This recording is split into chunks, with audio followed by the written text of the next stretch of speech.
Welcome back to Turning the Tide. This is Candace Salima, and we are speaking with Dr. Nancy Kobrin, the author of The Banality of Suicide Terrorism. Now, Nancy, real quick, this is the next hour, the last hour of the show. I have some very specific questions. We've covered a lot of them. It was really interesting. As I read the book, I wrote question after question after question, and you've just hit them one right after the other. I didn't even have to ask most of them. Anyway, tell me why you chose the word banality. Why is suicide terrorism banal? Because it's an interesting question you're asking, first off. The original title of the book was The Sheikh's New Clothes, sort of like the Emperor's New Clothes, but the editor felt that that would be sort of too complicated an image, and also maybe not translate so well across cultures, and came up with banality. And part of it links back to the Nazis and Hannah Arendt's work, The Banality of Evil, and Eichmann, and that the banality is something so mundane that we miss what it really is all about, and that it's very boring and routine and monotonous. And I do think that the terrorism sort of wears us down that way, and that the banality that we need to know that it has to do with the early childhood development. So this is part of the story. And maybe I should tell you a little about how I came to sort of morph into a counterterrorist expert. When I was doing my doctoral work on Islam and Aljamía, which is Old Spanish and Arabic script, I started thinking about individual identity, and I became very involved in psychoanalysis, started training, and kept focusing on trauma. And some of the best literature on trauma was coming out of Israel because of the terrorist attacks. And so I was looking at the patients that were suffering from the sequelae of such horrific trauma. And in the early 80s, the truck bombs went off in Lebanon. And those were Hezbollah and the embassy bombings,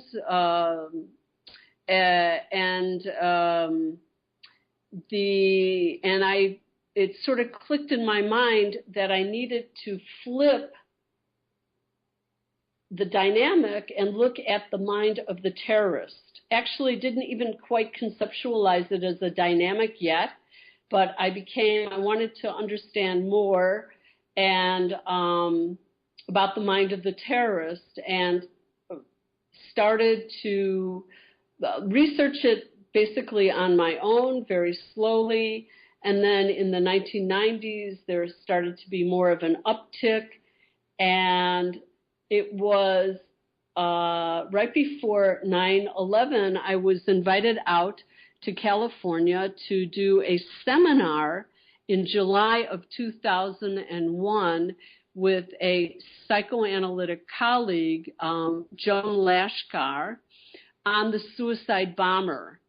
And Joan had written her dissertation on the narratives in the Quran and in the Bible, comparing them. And we developed this email correspondence. She invited me out. And it's then that I started looking at the bonding between the perpetrator and the prey, the suicide bomber and the innocent victims. So this is part of the story. Also, Joan made an interesting observation when she looked at Judaism and Islam, which links back again to the Prophet Muhammad that you were talking about in his early childhood, and all of this, that in the Torah, in the first 5 books of Moses, often called the Old Testament, there, for Jewish culture, we look at it as Eretz Chalav Udavash. Israel is the land flowing with milk and honey. So that is the Jewish fantasy about the land. And if you read the Quran, Joan pointed out that it's all about the desert and barrenness and this sense of deprivation and lack. It is. Yeah. And so, your fantasies, in a way, there's an expression, form follows function, function follows fantasy, that, if you have a fantasy and it's a good one, you can sort of work your way to getting there. But if it's a limiting one, like being in this barren area, you're going to feel perpetual deprivation, like it's never enough. Is this where the magical thinking comes into play? Yes, and the lack of boundaries and being stuck in this early childhood period because there's no father there setting the parameters of what is safe and what is permissible, what is right and wrong. And then you get into also the ideologies of Islam, and I do want to say that there's this 15 million that are extremely problematic, and that Islam hasn't gone through a kind of a reformation, and that, just from my experience in knowing Somali culture in Minnesota, where the first American suicide bomber came from, and I predicted that they would have problems 6 months before the suicide bombing in Puntland in, I think it was 2008. I gave a paper at RAND in Santa Monica, and I said, look, this is a community that is struggling to integrate into American culture, and it's sort of like a parallel community rather than a more adaptive to Western culture. Yeah, I don't see that they're trying to adapt at all. They're trying to recreate here in America what they had at home. I think to a certain extent I agree with you, and that is I don't want to let anybody off the hook, but I understand it that it's very hard for them to feel competitive in American culture. It's very terrifying. And so the fallback is to what they know, what is quote unquote familiar. But we have the same problem with the Turks and the Kurds, like in Germany, the Gastarbeiters, and in 1984 or 5, my work from my dissertation was translated into German, part of it, because I was dealing with this Western enclave of Muslims from the medieval period, and people in Germany were interested because they were seeing and sensing that the Turks were not sort of not wanting to adapt to German culture, and problem of honor killings taking place, etc. So you do. So this is part of the milieu of what we're dealing with, and I think I want to go back for a second to Islam. If we say Islam is a religion of peace, and my feeling is that is only half the story, and that it's whitewashing, because the other half is jihad, and it's there in the Quran. And the troubling aspect of it, there are many, but I'll just point to the position of the female and the devalued status. You just have to look at like inheritance. She only gets half of what her brother gets. And in the family dynamic, the little girl starts being put to work at 4 and 5 years of age, and the young man not until what, 7 to 10? Is that what you said? Exactly. And also the you have Surah 4, which condones wife beating, and you can go on and on. But also, I wanted to just talk for a second about the categories of dhimmi for Christians and Jews. This is according to the Quran, this is the protected class for Ahl al-Kitab, people of the book. But the downside of it is that dhimma means to blame. So that means that you have a built-in mechanism in the religion that can blame the other and never have to assume responsibility for themselves. So this gets me back to the stack of pancakes and the relationship between Islam and particularly Judaism. Islam, like I'm living in the Middle East, so Islam struggles to recognize its Judaic roots. And when it can really come to grips with that, things will get better. But for as long as Hamas, you have Nasrallah, and you have Nasrallah, Hezbollah, all of them. And you have Hamas, and you even have Abu Mazen saying they'll never recognize a Jewish state.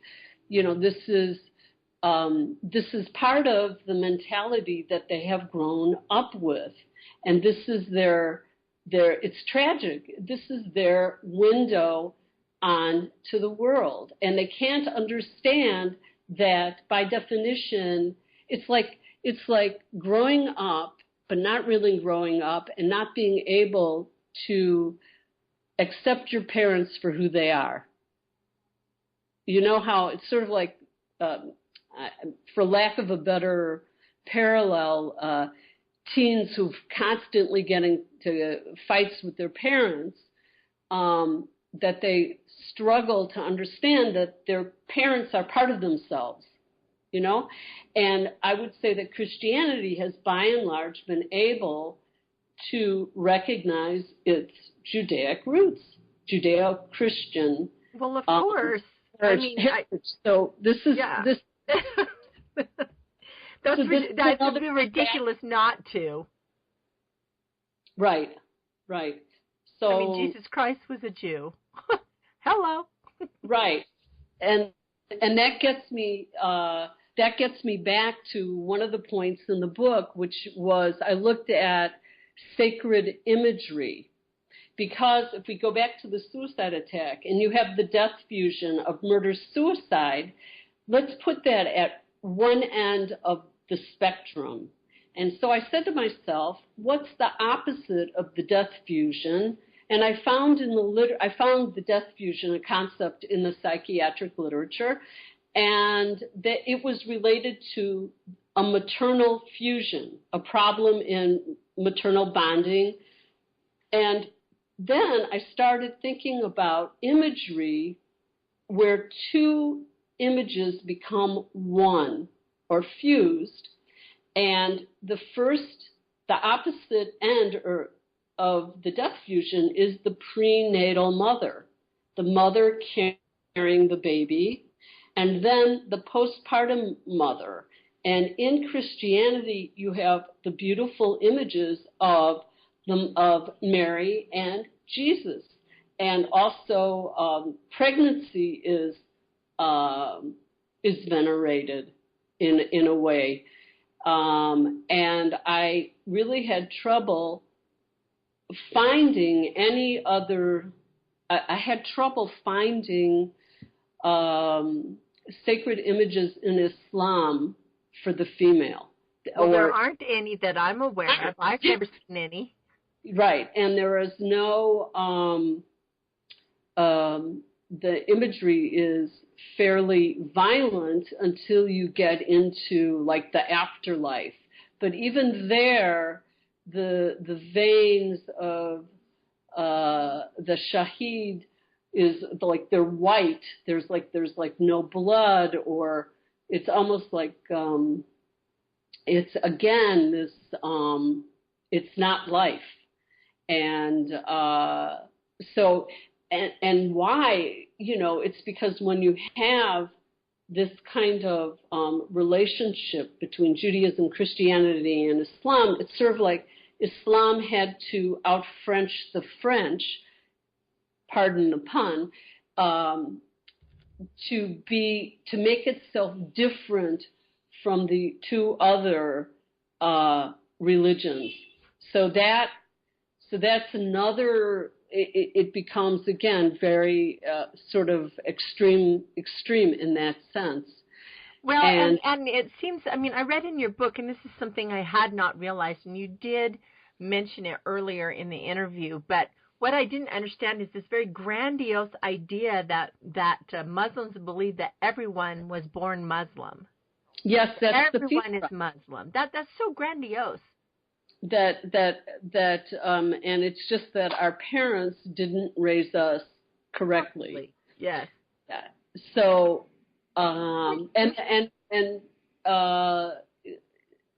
it's part, yes, that's one of the ideologies.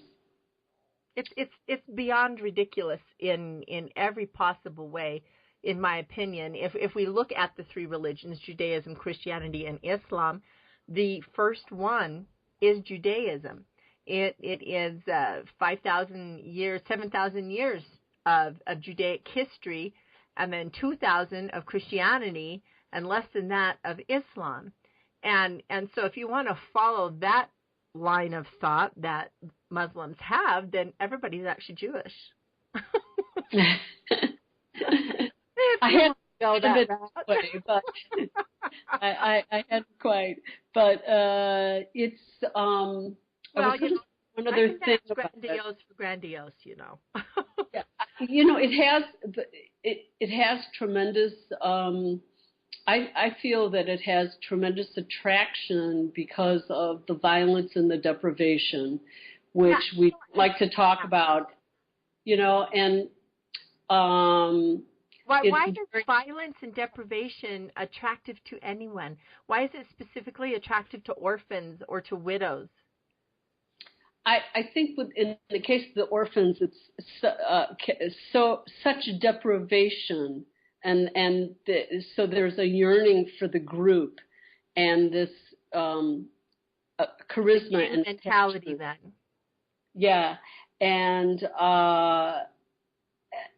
also there's a psychiatrist in England who put forth the idea that there were so many converts to Islam, men, particularly after 9/11, that it had an appeal to men who did not feel themselves able to compete with women, modern women going out of the home, working, and not having control. It's about domination and control. Submission, that's Islam. That's what it means, submission. Okay, then what draws women to it? Because I don't see anything of value in Islam for any woman. Again, it's probably multifactorial, but, there's a sense of the exotic. It's not Western. Also, the identification with the strength of it through the terrorism and all that. So it's sort of an identification with the aggressor. That could be part of it. It's hard, it's really hard to say, but I would generally say that there was probably some factors earlier in the personality that the person attracted is trying to redo, and that is their solution. So, okay, so between Islam and Christianity, even Judaism, in Christianity, it's about love.